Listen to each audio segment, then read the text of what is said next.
In 1988, following his mother's death, a young Peter Quill is abducted from Earth by the Ravagers, a group of space pirates led by Yondu. 26 years later on the planet Morag, Quill steals an orb after which Korath, a subordinate to the fanatical Kree, Ronan, intercepts him. Although Quill escapes with the orb, Yondu discovers his death and issues a bounty for his capture, while Ronan sends the assassin Gamora after the orb. When Quill attempts to sell the orb on the Nova Empire capital world Xandar, Gamora ambushes him and steals it. A fight ensues, drawing in a pair of bounty hunters that genetically and cybernetically modified Raccoon Rocket and the tree-like humanoid Groot. The Nova Corps arrives and captures the four, detaining them in the kiln. While there, a powerful inmate Drax attempts to kill Gamora due to her association with Ronan, who killed his family. Quill convinces Drax that Gamora can bring Ronan to him. Gamora reveals that she has betrayed Ronan, unwilling to let him use the orb's power to destroy planets, starting with Xandar.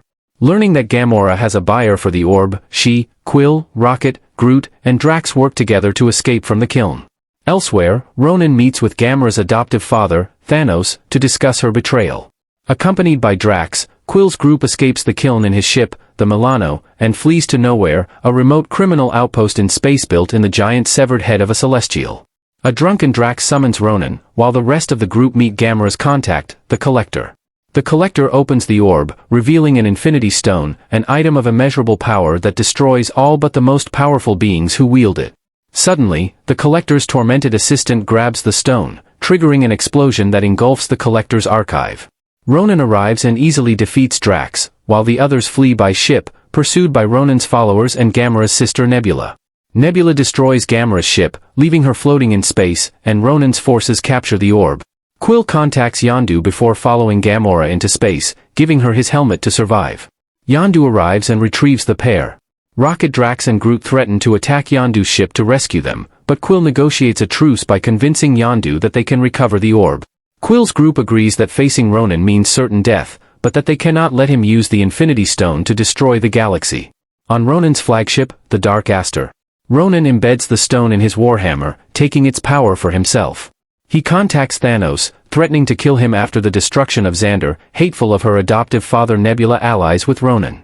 Near Xandar, the Ravagers, the Nova Corps and Quill's group confront and breach the Dark Aster.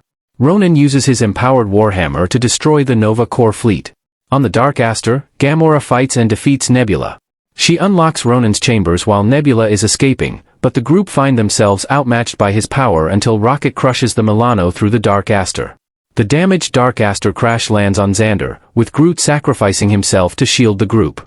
Ronan emerges from the wreck and prepares to destroy Xandar, but Quill distracts him, allowing Drax and Rocket to destroy Ronan's warhammer. Quill grabs the freed stone and with Gamora, Drax, and Rocket sharing its burden, they use it to destroy Ronan.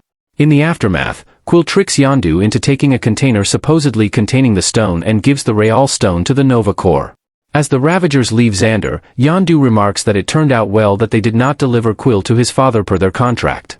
Quill's group, now known as the Guardians of the Galaxy, have their criminal records expunged and Quill learns that he is only half human, his father being part of an ancient, unknown species. Quill finally opens the last present he received from his mother. A cassette tape filled with her favorite songs.